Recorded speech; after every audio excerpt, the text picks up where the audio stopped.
bonsoir à tous et à toutes sur ce stand de FEDEREC. Donc nous allons parler ce soir de start-up qui travaillent sur des filières émergentes par rapport au recyclage et à la valorisation. Donc Nicolas Cruau, qui est le président de Néolith, et Maëlys qui travaille sur Circulaire, la valorisation, Maëlys Gros, pardon, la valorisation des peintures. Donc je vais laisser Nicolas se présenter et présenter son entreprise. Le déroulement de cette conférence, ça va être comme ça. La présentation de chaque entreprise et chacune de ses technologies et l'état actuel de la vie de leur technologie par rapport au chantier. Et on regardera dans un second temps les incidences de la REP sur leur technologie. Nicolas, je te cède la parole. Bonjour à tous, je m'appelle Nicolas Cruau, donc je vais coller là. Je suis président de la startup Néolith. Néolith, c'est une jeune boîte qui a à peu près 2 ans et demi. Aujourd'hui, on est quand même 28, donc on arrive à se développer assez rapidement. L'idée de Néolith, c'est qu'on a développé une 3e voie pour traiter tous les déchets non recyclables, à commencer par les refus de DIB de chantier. Donc on a appelé ça la fossilisation du déchet. Ça consiste à prendre le refus de tri en mélange, donc les mix de plastique, bois, carton et tout ce que vous pouvez imaginer dans une benne de DIB de chantier, et à la transformer en un granulat minéral comme celui-ci, qui peut être réutilisé, qui est inerte et qui peut être réutilisé comme un granulat de carrière en substitution dans les filières béton et sous-couche routière. Donc un état simple pour vous expliquer un peu comment ça marche. L'idée, c'est qu'on prend le refus de tri en mélange, on va le microniser pour en faire une poudre de déchets inférieure à 500 microns. Ensuite, on va lui ajouter un liant qui est notre cœur de métier, qui va rendre inerte le déchet, donner une structure minérale dans l'ensemble. Et cette poudre de déchets, enfin cette poudre amalgamée, cette sorte de pâte minérale, on va pouvoir l'extruder sous pression pour obtenir un granulat. Et donc finalement, sur un déchet qui devrait être à 100% soit enfoui, soit incinéré, on va pouvoir 100% le valoriser en matière, avec un bilan environnemental bien meilleur que l'enfouissement et l'incinération, notamment d'un point de vue carbone, d'un point de vue économie circulaire, c'est évident, et pour un coût de revient qui est inférieur majoritairement sur pas mal d'endroits à l'enfouissement et l'incinération. L'idée, c'est de faire mieux pour moins cher. Donc aujourd'hui, nous, on se place en tant qu'équipementier. On va vendre ce qu'on appelle des fossilisateurs, qui sont des petites installations de traitement qui traitent 5000 tonnes par an de refus de tri. Et on va les vendre directement à des plateformes de tri ou à des centres de tri. Nous, le modèle, c'est donc le collecteur trieur, il va chercher le déchet sur chantier, plus ou moins trié. Il fait son boulot de tri sur sa plateforme et son refus de tri, au lieu d'aller le transporter chez un Suez ou un Veolia pour aller l'enfouir, il va pouvoir être autonome sur son traitement, le valoriser en un granulat qu'il va pouvoir revendre après à des centrales à béton ou à des TP. Donc voilà comment on fonctionne aujourd'hui. Je précise que hormis nos entreprises et FEDEREC, on ne fait pas de publicité pour les entreprises. D'accord ? Ah oui, ouais. Donc voilà le fonctionnement de Néolith et ce qu'on fait aujourd'hui. Ok, très bien. Donc le début de la production des premiers fossilisateurs. Oui, en gros, aujourd'hui on a un fossilisateur qui tourne à côté d'Angers, qui est visitable, hein, vous êtes bienvenus, vous pouvez venir me voir à la fin, qui traite qui a une capacité de 10 tonnes par jour, donc qui sert de démonstrateur pour montrer que ça peut se faire, hein, d'un point de vue industriel. Et l'idée, c'est de vendre 8 fossilisateurs un peu partout en France pour l'année prochaine. Et donc on a ouvert un système de précommande et vous êtes les bienvenus si vous êtes intéressés. Donc par rapport à Maëlys, qui va prendre la suite, on est d'accord que tu es sur un produit en fin de développement, qui n'est pas encore en place. C'est ça, oui. On est sur la fin de l'industrialisation, début de la commercialisation. Merci. Donc Maëlys, de la même manière, est-ce que tu peux nous présenter Circulaire ? Voilà. Alors, je pense que vous avez tous déjà entendu parler de problématiques de déchets, ah oui, il y a tel déchet, on en a trop, mais vous comprenez bien, il n'y a pas de filière de recyclage parce que c'est trop compliqué, vous ne pouvez pas comprendre, etc. C'est un peu souvent le discours qu'on nous ressort. Et finalement, un petit peu de la même manière que toi pour les déchets ultimes, moi je suis partie de ce discours-là où je me suis dit non, je vais quand même essayer. Je vais quand même essayer de recycler les peintures, ces peintures où on nous disait non, il n'y a pas de filière de recyclage parce que vous comprenez bien, c'est trop compliqué, on ne peut pas en mettre en place. Et voilà, je ne savais pas qu'on ne pouvait pas le faire, donc du coup je l'ai fait. Et c'est comme ça que j'ai créé Circouleur. Donc Circouleur, c'est une entreprise qui fabrique des peintures. Et je vais revenir un petit peu plus plus tard sur comment sont ces peintures, mais qui du coup aussi a créé la filière de recyclage pour les restants de peinture, ce qui reste à la fin des chantiers, quand vous, moi, n'importe qui, si vous avez déjà fait des travaux de peinture chez vous, il vous restait un peu de peinture au fond du pot, que vous avez un petit peu oublié au fond du garage ou au fond de la cave, et puis au bout d'un moment, on se dit non, en fait, je pourrais rien en faire, et on l'emmène à la déchetterie.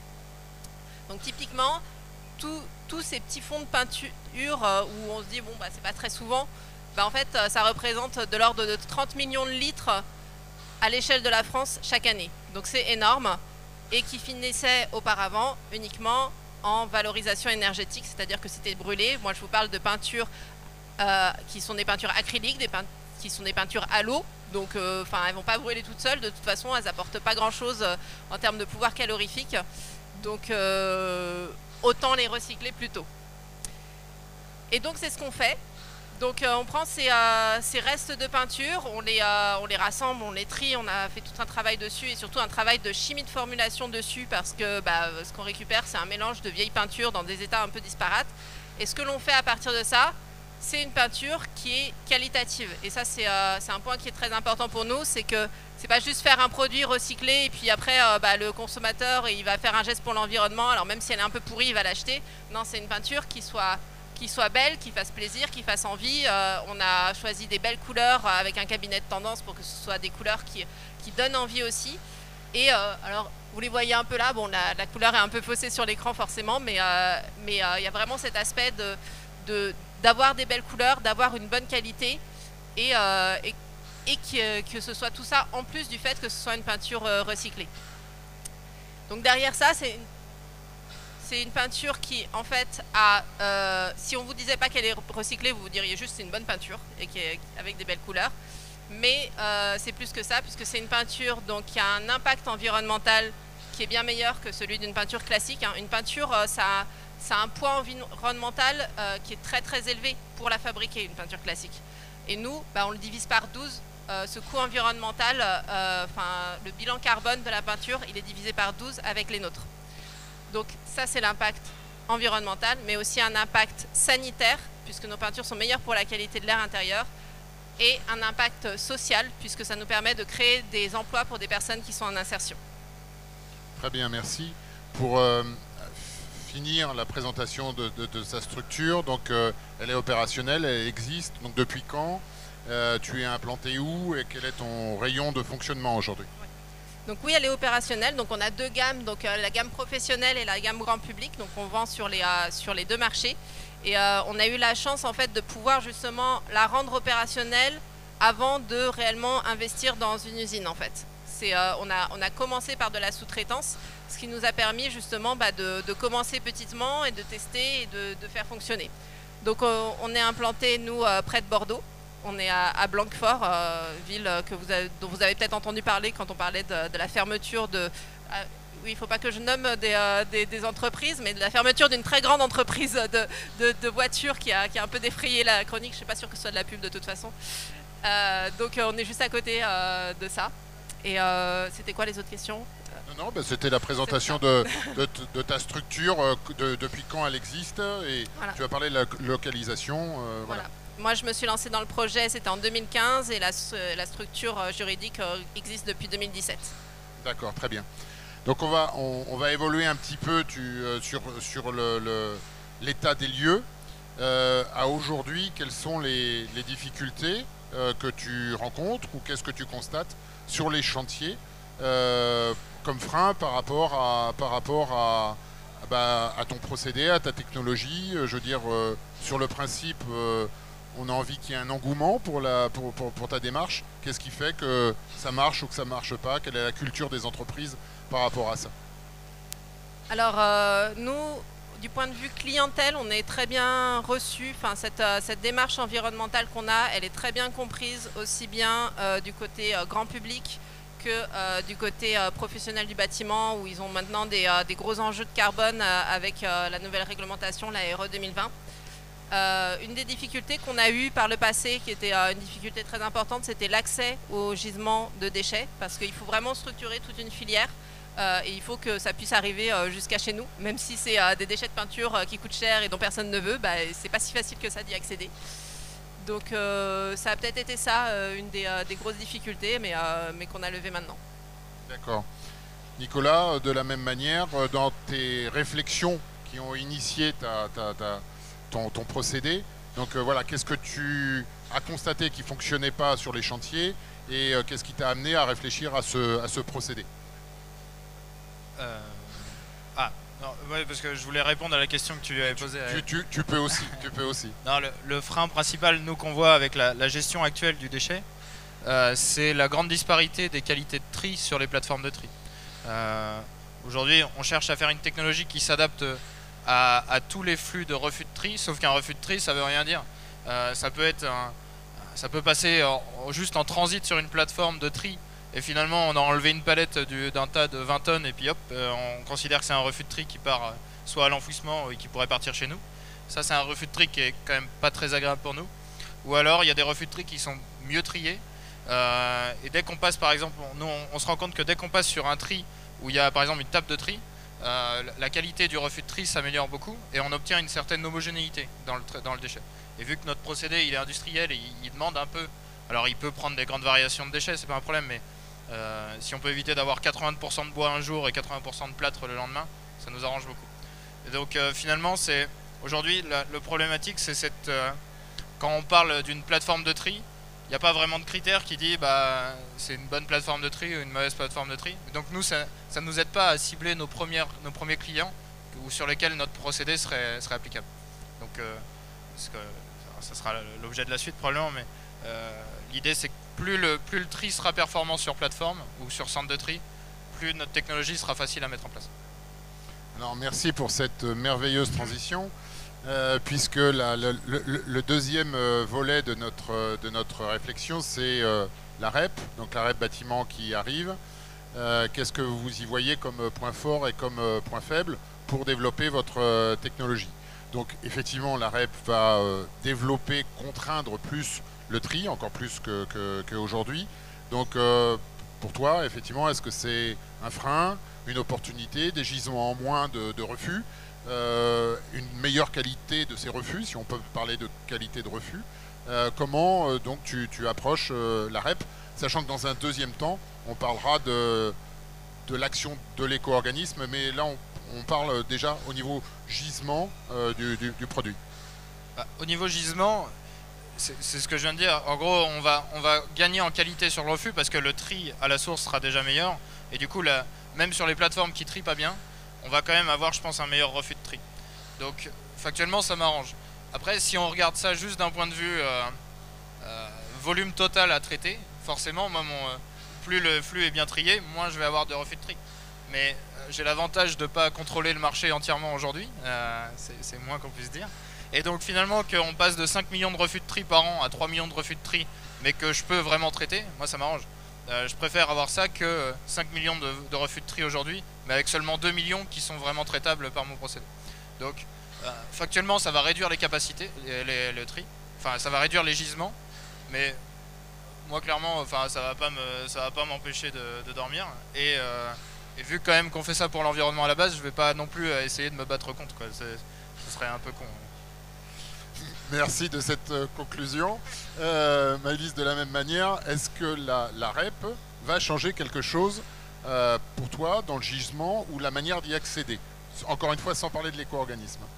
Alors sur l'aspect réellement flux, par qui ça va transiter ces flux-là, ça va pas changer grand-chose en fait, parce que pour ce qui est de la collecte des peintures, déjà c'est déjà très structuré en fait. Ça passe par les flux de pâteux ou les flux de peinture. Et ça passe déjà par les acteurs des filières de gestion des déchets qui sont déjà existants. Et la REP ne devrait pas y changer grand-chose. Ce qui va y changer, c'est plutôt derrière à qui appartient le déchet, qui est-ce qui le contrôle, etc. Mais en dehors de ça, et qui est-ce qui paye. Mais en dehors de ça, ça ne devrait pas changer grand-chose sur le flux lui-même en ce qui concerne les peintures. D'accord. Donc maintenant, justement, donc on arrive aux éco-organismes. Donc pas le qui paye, parce que ça, je veux dire, c'est pas l'objet tout de suite. Donc on sait que sur la REP, il y a encore beaucoup de flou, non-définition des acteurs. On sait qu'il y a différentes possibilités entre les REP financières et les REP opérationnelles. Malgré tout, il y aura un acteur, qui sera un nouvel acteur, qui va être l'éco-organisme, qui sera, suivant le choix, plus ou moins prégnant dans l'action. Donc ça sera un interlocuteur pour toi. Par rapport à ce puisqu'il y a déjà une REP sur les déchets dangereux. Là, si on dit les déchets de chantier et déchets dangereux, donc les déchets de peinture sur les chantiers, l'arrivée d'un éco-organisme, est-ce que c'est mieux pour toi parce que ça fait un interlocuteur unique ou direct? Est-ce que c'est moins bien parce que c'est mieux d'aller valoriser directement auprès des entreprises ta démarche? Voilà, comment vois-tu l'arrivée de l'éco-organisme et qu'est-ce que tu en sais aujourd'hui d'un éco-organisme? Alors, pour vous replacer le contexte, parce que tout le monde ne connaisse pas exactement vraiment comment ça se passe pour les déchets de peinture, à savoir qu'il existe déjà un éco-organisme qui gère une partie du flux de peinture. La REP bâtiment fait que du coup, il va y avoir l'éco-organisme qui gère cette REP bâtiment qui va gérer aussi une autre partie du flux de peinture. Donc nous, on a déjà aussi du retour d'expérience de comment ça fonctionne avec les REP. On est tous les deux un peu dans les écosystèmes de start-up de l'économie circulaire, donc on connaît quand même pas mal de boîtes. On sait que avec les éco-organismes, des fois ça se passe bien, souvent ça se passe pas toujours très bien. Donc on attend de voir, on va dire. Moi j'ai tendance à me dire que de toute façon, la vocation, faut se dire que la vocation au départ d'une REP, c'est quand même une vocation vertueuse qui est d'avoir une meilleure gestion des déchets, d'avoir un meilleur traitement dans la hiérarchie des modes de traitement des déchets. Donc c'est quand même une vocation qui est d'aller vers mieux, vers plus d'économie circulaire. Et c'est pour ça qu'on met en place ces REP et qu'on met en place ces éco-organismes. Dans les faits, c'est pas toujours le cas, mais je pense qu'il y a aussi un retour d'expérience qui a été appris du coup de ce qui fonctionne actuellement avec les REP et les éco-organismes déjà existants et ce qui ne fonctionne pas, qui permet aussi, j'espère, du coup de ne pas répéter les mêmes erreurs. Donc nous, on attend de voir aussi exactement quel sera le dessin de cette nouvelle REP. Hein. De toute façon, c'est des choses, c'est des décisions qui nous dépassent de très loin. Mais l'idée, c'est que c'est aussi un peu la mentalité d'entrepreneur, hein, c'est d'essayer de faire de ça de toute façon une opportunité. Donc par rapport à ce que tu disais, le fait qu'il va y avoir un interlocuteur unique, en fait, il va pour nous plutôt y avoir moins un interlocuteur unique que ce qui était le cas précédemment. D'accord. D'accord, merci. Nicolas, de la même manière, donc l'éco-organisme pour toi, donc suivant si la REP est opérationnelle ou financière, ça va quand même changer beaucoup de choses pour toi, puisque d'un côté, si c'est en opérationnel, tu vas te retrouver à devoir présenter ta filière de traitement à l'éco-organisme comme étant une solution dans la chaîne d'action, ou sinon, ça sera toujours les centres de tri qui seront tes clients. Ça. Moi, factuellement, je préférerais quand même qu'on reste sur le statu quo, parce que aujourd'hui, ma grande démarche commerciale, c'est d'aller voir les centres de tri, de leur expliquer pourquoi ils gagnent environnementalement et économiquement avec ma solution, et j'ai juste eux à convaincre. Et une fois qu'eux ils sont convaincus, leur refus de tri, au lieu d'aller l'enfouir, ils vont aller le fossiliser. Si l'éco-organisme est opérationnel et qu'il faut qu'à chaque fois ils me retiennent en appel d'offres ou ce genre de choses, ça va vachement compliquer le système. Ça veut dire que les interlocuteurs que j'ai aujourd'hui seront plus indépendants et seront plus autonomes sur la gestion qu'ils voudraient faire du refus de tri. Enfin, c'est la façon dont je le vois. Donc aujourd'hui, c'est une ambiguïté qui nous met un peu dans une incertitude et qui met aussi les interlocuteurs qu'on a dans l'incertitude, parce que faut se poser la question d'investir dans une installation si on ne sait pas exactement comment sera fait le paysage plus tard. Donc là-dessus, moi j'espère que du coup les refus de tri seront un peu hors la REP, mais c'est la bonne question. Non, ça de toute façon, les refus de tri hors la REP, ça c'est pas trop effectivement envisagé. Par contre, donc j'ai bien noté que pour défendre la démarche financière, tu serais donc une structure avec qui on pourrait discuter et avancer, puisqu'il n'est pas un secret que pour FEDEREC et l'ensemble du monde du recyclage, on essaye de privilégier une démarche financière pour pérenniser tout le travail qui a été fait depuis des années. Et effectivement, je pense que ça sera important que tu puisses mettre en avant directement auprès des recycleurs, pendant longtemps encore, je l'espère, ta technologie. Une petite question complémentaire. Aujourd'hui, de par la loi AGEC, il y a une orientation aussi à... Bon, déjà, chaque région a son plan pour réduire les déchets, réduire l'enfouissement. Donc ça aussi, ta technologie est très positive pour aider à réduire l'enfouissement. Et je crois que quand même dans tes projets, tu as l'objectif de faciliter la valorisation de ton produit en essayant de créer des liens, des sorties contractées sur tes inertes. C'est-à-dire que lorsque tu vas fournir un fossilisateur, derrière tu essayes d'aider au recyclage de tes produits. Ouais. Bah, pour le premier point sur la réduction des capacités d'enfouissement, nous c'est cette loi-là qui nous permet d'exister aujourd'hui, parce que en gros cette loi-là, elle a entériné les augmentations de TGAP et les réductions de capacité d'enfouissement, ce qui fait qu'un prix d'enfouissement qui était peut-être à 70-80 € la tonne, TGAP comprise, il y a quelques années, là on est quand même sur des niveaux à plus de 120-130 €, en fonction de où on est, qui permettent la rentabilité d'une technologie comme la mienne. Donc, typiquement, fossiliser un déchet il y a 10 ans, ça n'aurait pas eu de sens économiquement. Donc cette loi-là, pour nous, c'est une super opportunité parce qu'elle fait monter le prix du déchet, de l'enfouissement des déchets. Et de l'autre côté, elle crée une tension sur le marché qui demande une alternative. Et donc là, c'est pour ça que nous, on essaie d'aller assez vite sur notre déploiement industriel. C'est pour essayer d'être la bonne solution pour remplir le trou qui s'est créé. Et donc sur le deuxième point qui était... Non, mais c'était... moi, ma question, c'était les centres d'enfouissement vont se finaliser. Et après, les contrats que tu vas développer.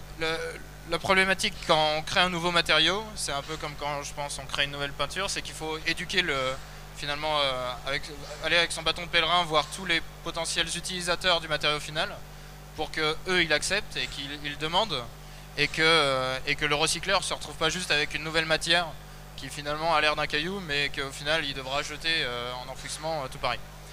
Donc, en ISDI quand même, ça change. Oui, en ISDI. Bon, ça coûte moins cher, mais bon, factuellement... D'accord, d'un point de vue environnemental, c'est pas mieux. On n'a pas gagné grand-chose. Donc nous, notre démarche, c'est d'aller voir aujourd'hui tous les grands cimentiers qui ont leur réseau de centrales à béton, les réseaux de centrales à béton locaux ou les acteurs du TP, pour leur expliquer les avantages environnementaux de notre granulat. Notre granulat, il coûte pas plus cher qu'un granulat normal, sauf que dans son procédé de fossilisation, il a permis d'éviter pas mal d'émissions de CO2. Quand on se compare à l'incinération, c'est assez évident parce que cramer du plastique, ça émet pas mal de CO2. Quand on se compare à l'enfouissement, c'est surtout qu'on vient séquestrer le carbone organique dans le matériau, il sera figé, et donc finalement notre granulat il apporte un crédit carbone parce qu'il séquestre du carbone. Et donc finalement, un cimentier aujourd'hui, quand il s'intéresse à l'anthropocyte, c'est le nom du granulat, il voit que pour un caillou qui a à peu près les mêmes propriétés qu'un caillou normal, pour le même prix, il va avoir une sorte de crédit carbone à l'utilisation de ce caillou. Donc lui, quand il va couler un béton, il sait que son ciment, ça lui coûte cher en CO2. Le caillou, normalement, ça coûte pas grand-chose.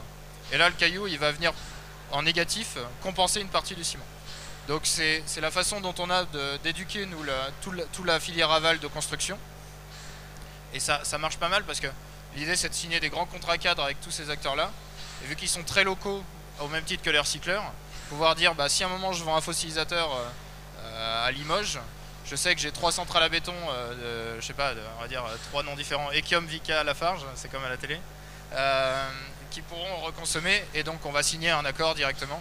Et donc le recycleur n'aura pas cette peur d'avoir juste un tas de cailloux au fond de son jardin. Ok. Très bien, donc avant de passer à vos éventuelles questions, Mélisse, une dernière question sur le développement possible des traitements des autres déchets liquides, pâteux qu'il y a sur un chantier. Est-ce que dans les développements de ta société, le traitement des vernis, d'autres déchets est aussi envisageable, ou est-ce que tu penses plutôt continuer sur la niche de la peinture? Alors nous, on va rester quand même un bon moment sur le côté peinture, hein, parce qu'il y a déjà beaucoup de choses à faire. Des peintures, il y en a plusieurs sortes qui existent aussi. Donc il y a cet aspect-là aussi. Là, la tendance dans le marché de la peinture est en plus d'aller vers vraiment beaucoup plus de peintures qui sont à l'eau et beaucoup moins de peintures qui soient au solvant, parce que les gens en ont un petit peu marre de respirer des solvants aussi. Nous, ça n'aurait pas vraiment de sens de développer quelque chose, de développer une filière de recyclage pour les peintures solvantées qui, d'ailleurs, pour le coup, on arrive à les brûler, quoi, parce que les solvants, ils brûlent bien. Donc, ça a moins d'intérêt. L'idée, c'est d'aller vers là où c'est le plus facile et le plus pressant de créer une filière de recyclage. C'est là où on a un gisement qui est quantitatif et assez uniforme. Donc c'est pour ça qu'on a commencé par les peintures acryliques. Après, il y a d'autres formulations, ça peut être intéressant, ça s'étudie. Là, on n'est pas encore à ce stade-là, mais on n'exclut pas. Ok. Écoutez, je vous remercie tous les deux. Donc pour cette partie présentation, nous avons terminé. Nous sommes à l'écoute de vos éventuelles questions. Sinon, la conférence terminera. Est-ce qu'il y a des questions suscitées? Je sais que la première question est toujours la plus difficile, mais a priori non. Donc c'est sans appel. Ah, si, une question. Allez, je vous amène le micro.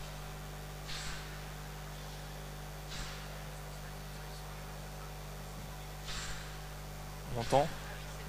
Ok. C'est une question sur la peinture sur Circouleur. Grossièrement, c'est quoi votre procédé qui a fait que d'un coup vous puissiez recycler cette peinture? Ah, enfin...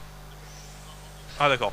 Mais du coup voilà, sans aller trop dans les détails parce qu'avec la peinture et tout ça, ça va aller un peu loin. Mais grossièrement, qu'est-ce qui a fait que vous avez eu l'idée ou le mécanisme pour recycler cette peinture acrylique et qui fait que vous avez pu mettre Circouleur, quoi? En fait, le procédé, c'est vraiment la chimie de formulation. Donc on est vraiment dans une démarche additive.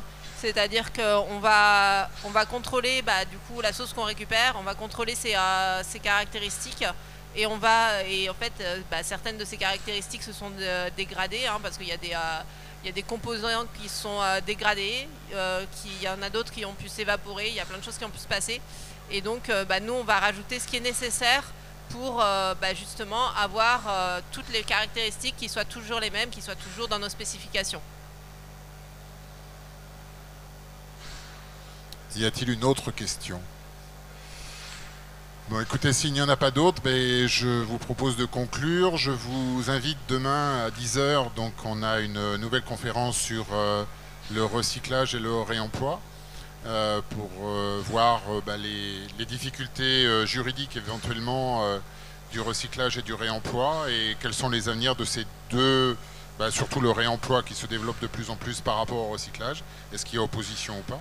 Donc ça sera à 10 h ici même.